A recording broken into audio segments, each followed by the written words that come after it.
be the same again after open heart surgery.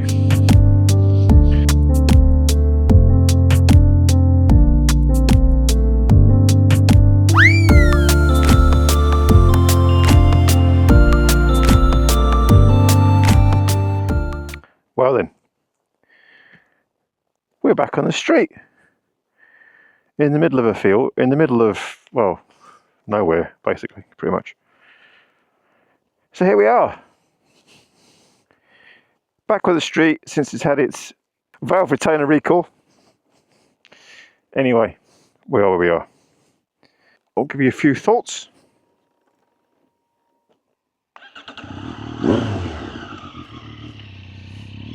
And a few comments. So here we go.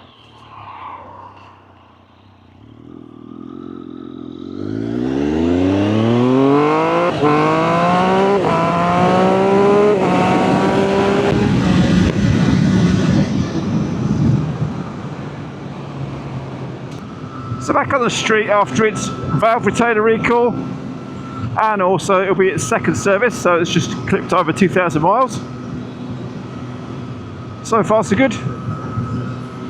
No issues to report. Bike feels fine. I asked them, you'll know if you've been following the previous episode, you'll know that I actually requested them to not flash the ECU, but for warranty purposes, that is needed. It's required. It has to be done. So Triumph can track to make sure that all updates have been done to supplement your warranty. So, hey.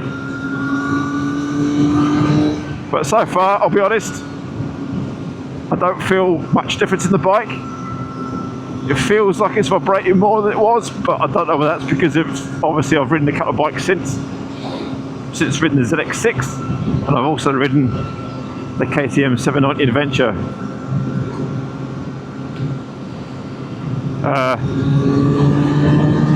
It doesn't feel any slower, put it that way, and it still rips. This exhaust pipe seems to have opened up a little bit in the last few hundred miles.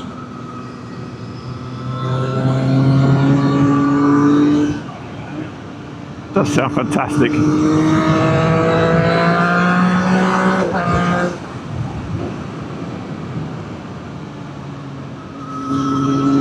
Which is more can be said for the weather, although it is dry at least. But it's a bit cloudy now today, for some reason. Warranty needs to be supplemented by any updates to the ECU. So of course, well, you're kind of on the plums with that one. So obviously, if you were looking at having an ECU flash by Woolwich or whatever, and your bike's still on warranty, then guess what? If you want to keep your warranty, then your update to ECU needs to be done by your Triumph dealer. In which case, you can say goodbye to the Woolwich ECU flash that you've had done, I would imagine. Another reason to get a rapid bike module, as it's a piggyback to the ECU. Now, I don't feel any massive difference. I don't think the bike is, I don't know, it's hard to tell because I've ridden a couple of bikes since. I don't think it's quite as sharp as it was, but again, it's so hard to tell. I'm pretty sure it's the same as it was.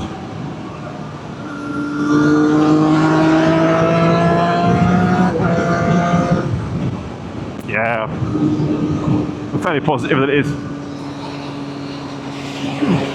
Nice new abode over there. What I was going to say, other than the fact that the bike feels fine after its valve retainer recall and its second service, is someone asked me, well, how does it compare to the ZX6?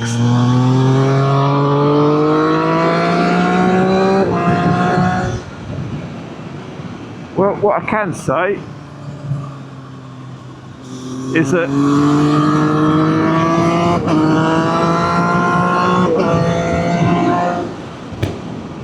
I'll slow down so you can actually hear what I'm saying.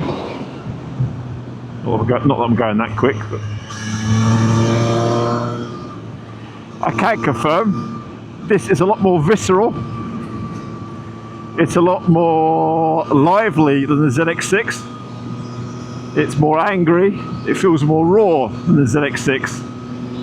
It's a bit more it's a bit more involving to ride. It's, yeah, you've got to work it. It's, yeah, the handling is fantastic. Obviously the bars and everything, you feel like you can manhandle it, you can chuck it around. You can do the same as ZX6, but obviously with the wider bars, flatter bars, it's turns on the sixpence. The ZX6 needs a bit more setting up, as you would expect with a sports bike. This is obviously loud because it's got a full exhaust on it. Yes, I didn't think you'd see me initially. But yeah, the whole experience of this is a lot more raw. This is a more raw bike to ride. It's got more attitude. It's more angry. It's more visceral, like I already said. That's the best way to describe this compared to ZX6. Performance-wise, I would say up to 3 figures. There's nothing in it. Top end on a closed and private road, up to about 110. Nothing in it. I would say after that, the ZX6 definitely feels like it's got the legs at the top end. But being a naked sports bike, you'd expect that, because obviously due to the lack of fairing and the way the ZX6 makes its power, it makes it a lot of it at the top end.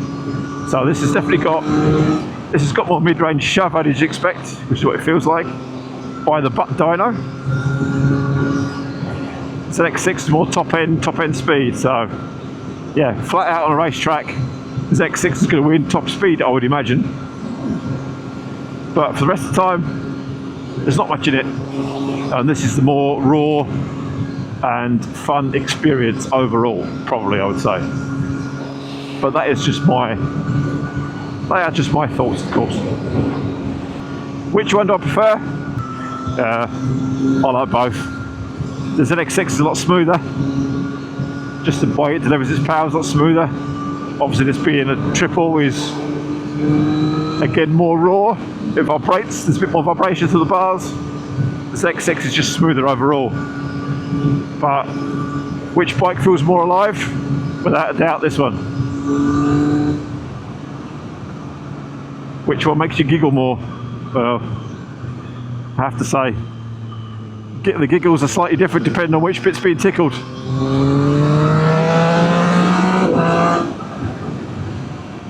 The noise of this bike, for me, I love it. I love the noise it makes. But I also love an inline-4. I mean, inline-4s and triples are my thing. I recently just ridden that 790 Adventure, and I'll be honest, it's a good bike.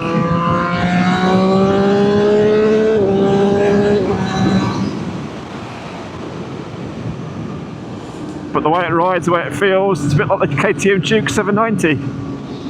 Great bike. Engine displacement just doesn't do anything for me, I'm afraid.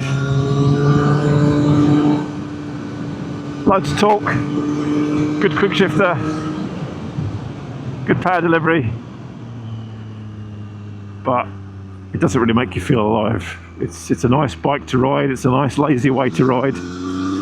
But I prefer something that is a bit more involving, i.e. an inline-4 or a triple.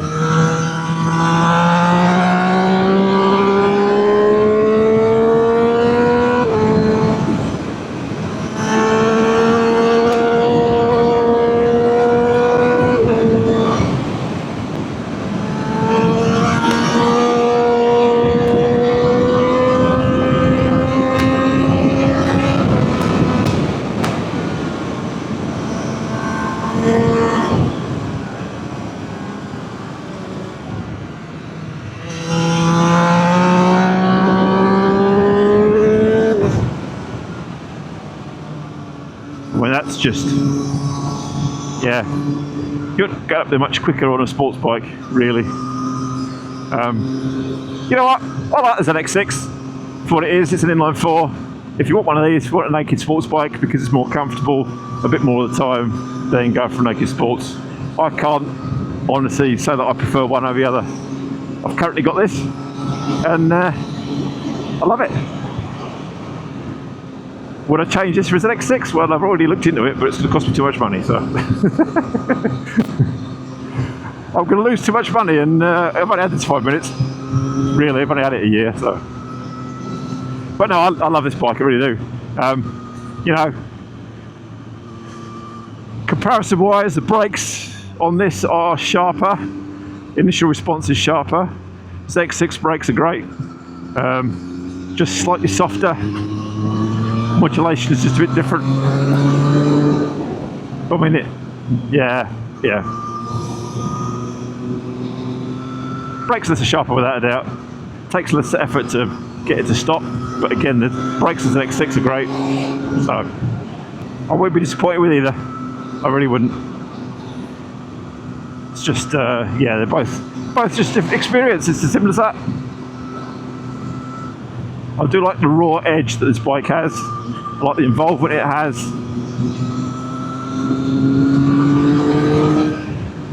Like I say, a more visceral experience.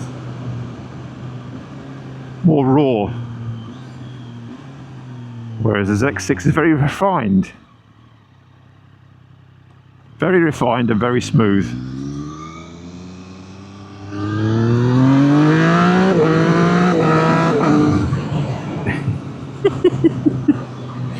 Oh dear.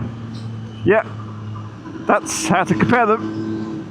One good thing about the ZX6, of course, is the full fairing. So what we really need is we need a Daytona. We need a Daytona 765 is what we need. A new one. And of course this has got a bi-directional quick shifter. So if that floats your boat, tickles your fancy, then that's something to consider. Or you can go for the CBR600, which has a bi-directional quick shifter, which I will try and get a test ride on at some stage in the near future. Try and do a back-to-back with the ZX6. But yeah, it's a naked sports bike, it's as simple as that. This is more raw. This is actually more like a ZX6R 750. To ride, it's got that raw edge to it. Well, especially now it's got this full system on it, of course, and it's been tuned. By comparison, the ZX6, if you put a full system on that, I was looking at the Akrapovic exhaust systems for that. I mean, it's £200 for a full Akrapovic race system for it. But it saves you 8 kilos in weight, and you're gaining 9.8 horsepower, which is quite a lot. But that's putting that right in the realms of GSXR 750 territory. 130 brake at the rear wheel, tuned. This is 128. I probably will get this back on the dyno again just to see if it's running as sweet as it can be. I might keep the Zach pipe on. I might repurpose the MHP pipe for the VFR 800. Not quite sure, but we'll see. So yeah, other than that, great to be back on the street. I do like this bike, the way it makes you feel, the involvement in riding it, that's what I really enjoy, and I think that's why I fell in love with the ZX6 as well.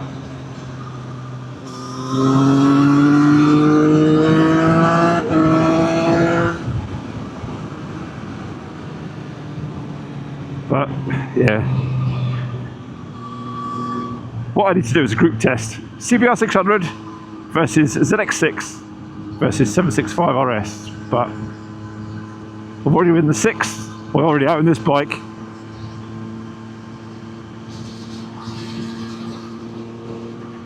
There's a lot to be said for a bit of comfort. And again, it depends what you're going to do with it. If I spent more time on track, maybe the ZX6 would be the way to go. Or if you do a lot of motorway miles, you might want to consider the fairing that the ZX6 offers, or the CBR for that matter. Either way, what I can tell you is that this bike is awesome.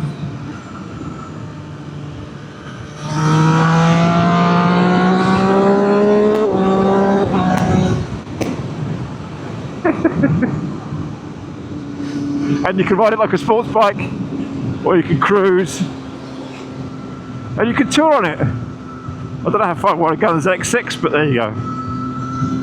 So yeah, apples for oranges. I like both. I like both in their own right for different reasons. And that's all I can really say on that. But for now, just enjoying this bike for what it is. And on that bombshell, that's your post valve return and recall update.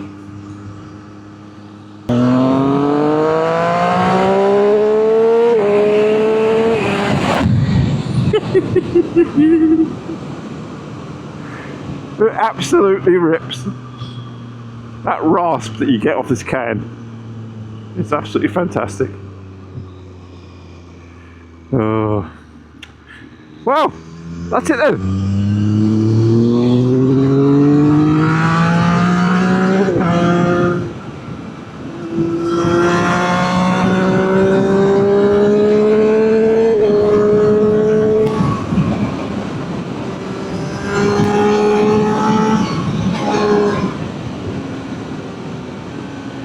Oh, that bi-directional quick shifter. It is nice to have.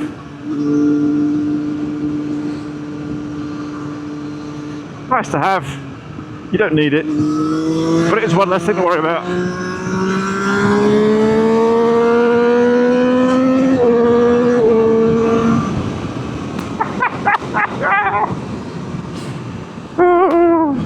Well, I'll tell you something for nothing. I love the ZX6, but it doesn't make you giggle like this bike does. Maybe that's your answer.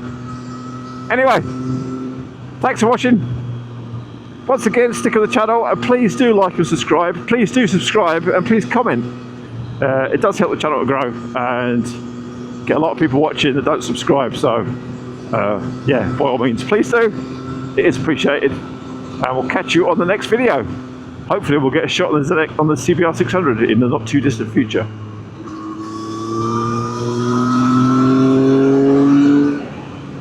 Ride safe. Tell your loved ones you love them. And we'll catch you on the next one. Bye for now.